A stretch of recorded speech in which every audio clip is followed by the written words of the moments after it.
Hi Scorpio, welcome po sa ating channel. At ito ay yung Daily Gabay Tarot Reading for October 13, 2024. Please be reminded kung nakaresonate kayo, comment down. Kung hindi kayo nakaresonate, ibigay niyo po sa iba kasi channel reading po ito. This is for you Scorpio ngayong October 13, 2024.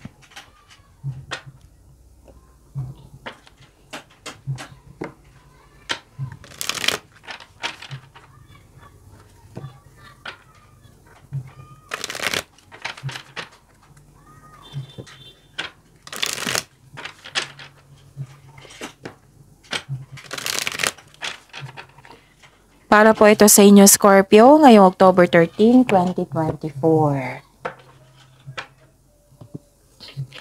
Maraming salamat po sa inyong patuloy na suporta at maraming salamat din po sa mga hindi nag-skip ng ads. Gamitin ang reading na ito bilang gabay lamang sa mga hindi pa nag-subscribe. Subscribe na po kayo at click bell notification para malaman nyo na may bago tayong video. Para sa mga gusto magpa-reading po, may lumabas dyan sa screen nyo ngayon. Panoorin nyo po at sundin ang instruction.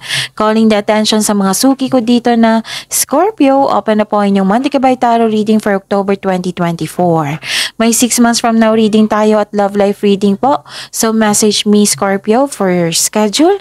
Maraming salamat po. Spirits Guide. Mga ganap po para kay Scorpio ngayong October 13, 2024. I need 3 cards po.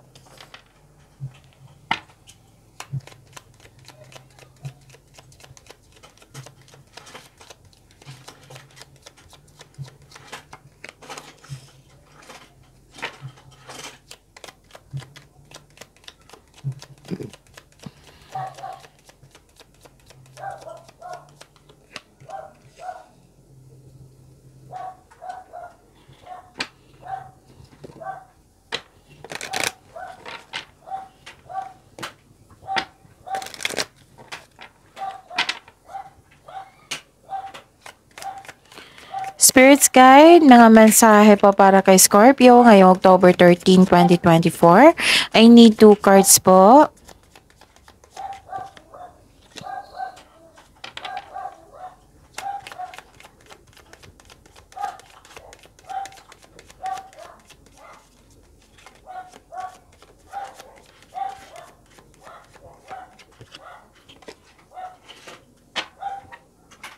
Okay. Ngayong October 13, 2024 para po kay Scorpio. Parang hindi maganda ang ngayon, yung health mo, yung pakiramdam mo. Pwedeng the other day to ha, o na nagkaroon kayo, na stress kayo, anxiety or hindi magandang pakiramdam mo. Pero ngayon, don't worry kasi nakikita ko naman dito na okay na yung health mo. Naka-recover ka na. May nakita rin akong support ng isang grupo ng tao, pwedeng family mo ito. Nakita ko rin dito yung spiritual growth and personal growth. Yes. May nakita rin ako ditong solusyon sa inyong problema. Sagot sa inyong mga katanungan. Yes. Mag-ingat po daw kayo sa isang tao na naninira sa iyo, nag-degrade sa inyo. Baka ito yung dahilan na nagkaroon kayo ng stress or worried kayo. May naalala kayong isang tao, pwedeng nangyari ngayon or pwedeng naalala mo sa nakaraan na nagkaroon kayo ng disconnection. Again, this is yung taong, pwedeng naalala mo yung taong yun na naninira sa iyo. Oo. Kasi may nakita ko dito naalala mo yung disconnection nyo sa loss of connection to eh. Nakikita ko rin dito, mag-ingat kayo sa mga bagay-bagay dyan na importante sa inyo. Like for example, pera. Baka nakawin to, mawala, madamage, or magasta. Okay? So, yun.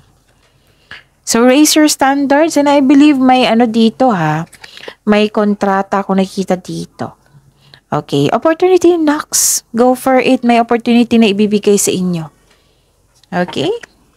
Spirits Guide. Ano po yung energy ni Scorpio ngayong October 13, 2024? October 13, 2024.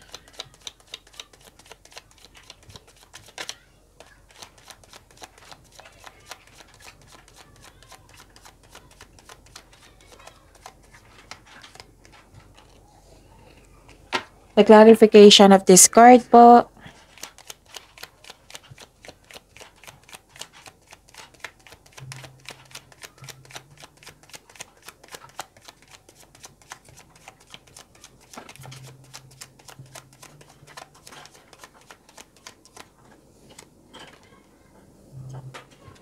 Sa mga may oras dyan, kung gusto nyo po panoorin nyo po yung last 4 days Gabay Tarot reading nyo po.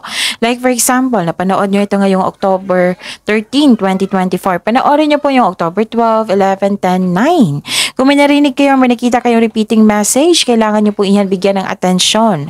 Kung maaari po, bigyan nyo po ng solusyon at aksyon. Remember, Scorpio, at the end of the day, alam mo na ikaw lang ang taong may kakayahan at responsable na gumawa ng sarili mong katotohanan at kinabukasan. So what is your energy? Wow! Ang ganda, kasi may success dito. So lahat ng water signs, sa mga cross-watcher dito na Cancer, Pisces, may success. Oo, may success, may positive outcome, and you are very happy. Yes. Oo, nakita ko dito. This is clarity. Yung sabi ko sa inyo kanina dito na may sagot na sa inyong mga tanungan, may solusyon na sa problema. Oo. Optimism, positivity, nakita ko dito. Satisfaction. You have strength here. Vitality. You're feeling healthier inside and out. Yun yung sabi ko sa inyo kanina pa dito. Na-overcome mo na yung nararamdaman mong sadness or illness. So, dalawang card na nagsabi niyan, ha? So, this is the happiest card. May success at achievement na parating. May parating na blessings na it will lead you to happiness. Improvement din sa health, ha? Is on the way. Makaka-recover ka na sa sakit or sa bigat na naramdaman mo. Mawala na yan. Ito ay magandang kalusugan po, kaligayahan at kayaayang pakiramdam. May nakita ko ditong reunion po. Pwedeng old friends, sa partner mo, or sa family member. Yes, komportable at secure ka sa bahay. May mga bisita kang mga bata na nagbibigay sa iyo ng kaligayahan. So, enjoy your success. Success lies ahead if you keep the path. Okay? Yon. Ano pa? So, inom muna ako ng tubig. Sakit lang po.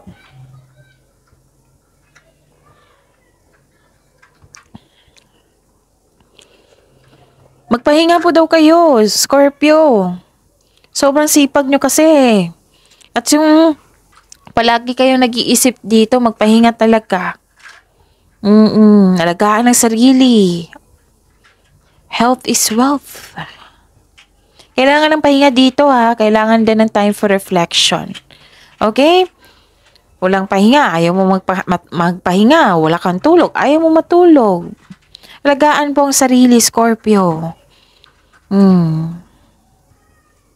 Okay? So, yun. Kailangan mo yan, ha? Time for reflection din. Spirit guide. Career and money po ni Scorpio ngayong October 13, 2024.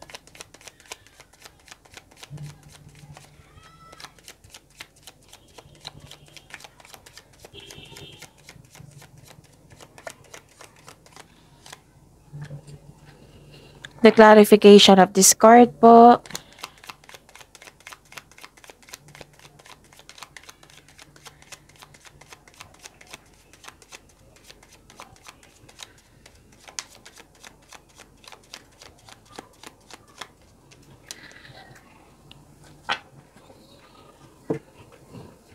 Okay. Sa career and money nyo po, Scorpio, may concern kayo sa isang tao na very controlling, judger, dictator, inhumane, cold, ruthless, hindi totoo sa iyo. Andito po siya sa career and money nyo. Mag-ingat kayo sa kanya, ha, kasi wala siyang magandang intensyon. Hindi maganda ang kanyang pag-uugali. So, kung pwede po, put boundaries, limit yourself sa kanya. Kung parati mo siyang kasama, kung possible na talagang umiwas talaga kayo sa kanya kasi hindi maganda ang kanyang energy. Maaring isa to sa dahilan nagkaroon kayo ng anxiety or worried kayo na dahil sa kanyang pag-uugali. Wala namang problema sa inyo, Scorpio eh. May problema yung taong yun. If I were you, mention this name, i-pray nyo, tapos i-mention this person's name, isuko nyo siya kay God. Madasalin kayo. Tapos hingi kayo ng divine assistance. Isumbong mo kay God na nahirapan ka sa Kanya. Si God na bahala sa Kanya, okay? Don't think too much. Wag nyong pahirapan yung sarili nyo. Kakampi nyo po yung sarili nyo.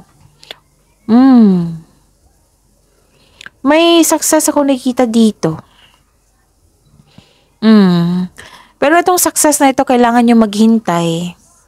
Oo, kasi nagkaroon ng delay. The delay is all part of the process.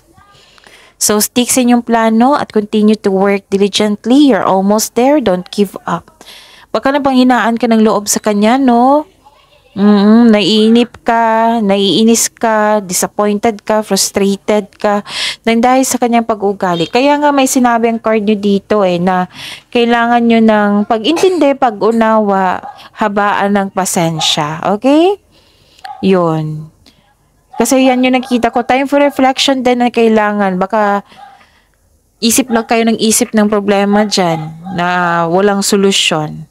Pero bibigyan ka nito ng solusyon kasi nag-ask kayo kay God. Kasi may nakita ko ditong spiritual growth. Nag-connect kayo sa universe. Mag-ingat lang kayo. Kasi hindi naman yan instant na magbabago yung tao. Kasi it might be sa haba ng panahon, yan na yung ugali niya. So, kung gusto mo siyang tulungan, ipag-pray niyo siya. Siguraduhin mo yung sarili mo na hindi mapagod, hindi ma-stress. Kasi marami kayong gawain dito, oh. May opportunity pa na darating sa inyo. Huwag kayong mag-create ng negativity kasi hindi yan maganda. Hindi yan nakakabuti sa inyong energy.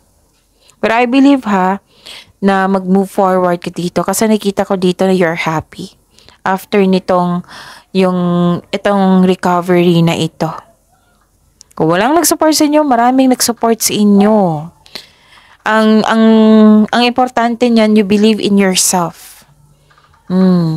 May problema sa Kanya, walang problema sa inyo. Baka yan yung worried kayo or nagkaroon kayo ng anxiety, na stress kayo sa pag-ugali niya. May problema siya. Hindi mo yan problema. Problema niya yun. Kung nasaktan ka sa mga ginagawa niya or sinasabi niya, think of it. Walang problema sa iyo. Basta you believe in yourself, walang problema sa iyo, may problema siya. Pag-ugali niya baka sa ilang years na yan na pag-uugali, di ba? Sobrang sipag nyo dito. Sobrang pagod pa. Kailangan nyo ng pahinga. Okay, you deserve a rest. Maging kalma din. Balansahin nyo yung emotion nyo. Yun sabi ko sa inyo na pag-ingatan nyo ang health nyo kasi importante yan. Makinig sa inyong body, sa inyong health. Okay? Importante yan. Mahirap magkasakit. Sobrang hirap.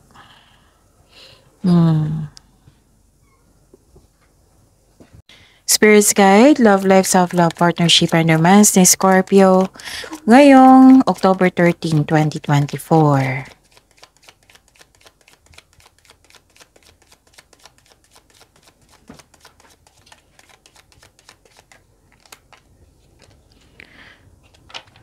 Okay.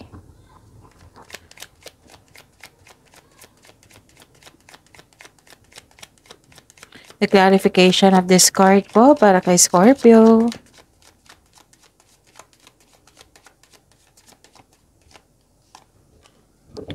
Maraming salamat po sa patuloy na tiwala suporta sa ating channel at maraming salamat din po sa mga hindi nag-skip ng ads. May lumabas dyan sa screen nyo ngayon, panoorin nyo po. Kung gusto nyo po iyan, then follow instruction. Okay. Okay, yung sabi ko kanina sa inyo na dito pa lang may naalala kayo na isang tao na nagkaroon kayo ng hindi pagkakasundo or loss of connection. Pwedeng na-miss mo siya, pwedeng naalala mo siya at na-discourage ka sa mga nangyari, sa mga kanyang mga ginagawa. May conflict of interest din dito. And you need to have patience kasi naging impatient po kayo dito. So, balansehin yung balansehin yung nararamdaman mo. And, yun. Okay? May changes May nakita ko ditong changes. Pwedeng changes of treatment or changes dyan sa sitwasyon mo ngayon dahil nag-look back ka sa nakaraan. So, ang sabi ng card niyo po dito, try to look at what you need now in the present. Don't worry kasi madasalin kayo. Oo, Scorpio. You are guided to find peace. Kasi may nakita kong spiritual growth din dito. Okay? Yun. So, you need to be patient. Kung na-miss mo siya, kung hindi kayo nagkasundo, then try to, i-pray nyo siya. Okay? Pray this person, state mo yung name niya, and hingi kayong divine assistance. And please be reminded, and, yun, pasensya na kayo sa ingay ha, kasi may dumating. Ingay yung aso namin. So, focus kayo sa mensahe para may makuha kayong mensahe. Don't worry, nakafocus ako sa reading natin. Okay? So, dalawang card. Oo, dito sa love life, self-love, partnership, and romance nyo na nagsabi na may loss of connection. So, okay, please be reminded, Scorpio, para makatulong po, na huwag niyong dalhin yung problema mo sa bahay, sa love life, sa situations. Like, for example, sa ibang sitwasyon, sa career and money, ganon. Huwag niyong dalhin para kung maayos yung love life niyo, maayos din yung iba. Kasi kung madamay po yung iba, like yung may problema ka sa love life, tapos sa career and money, na naapektuhan yung career and money mo, mahihirapan na tayo So, our focus here is to have a peace of mind, right? So, yun. Para hindi kayo mahirapan, dyan lang talaga sa love life nyo. Huwag nyo dalhin sa career and money nyo or sa ibang sitwasyon. Okay? So, yun. And yun, nakita ko dito na loss of connection sa isang tao dahil sa hindi nagkasundo. So, ilang beses na hindi ko na mabilang dito yung concern mo. Pwedeng may challenge dyan sa inyong family or sa grupo ng tao. Feeling mo, kinokontrol ka ng isang tao para hindi matuloy yung plano mo sa buhay. Oo. May oppose dito, may hindi ayon. Oo. May nakita rin akong conflict over property. Pwedeng naalala mo rin ito. Pwedeng nangyari din ngayon. Tapos pwede din nahihirapan ka sa lumabas sa comfort zone mo kasi may pagbabago. Oo. May third party concern din dito or secret affair. And may ilan din dito nag-take advantage sa inyong kabaitan. Pwedeng naisip mo yung tao, nag-take advantage sa inyong kabaitan. Oo. Okay?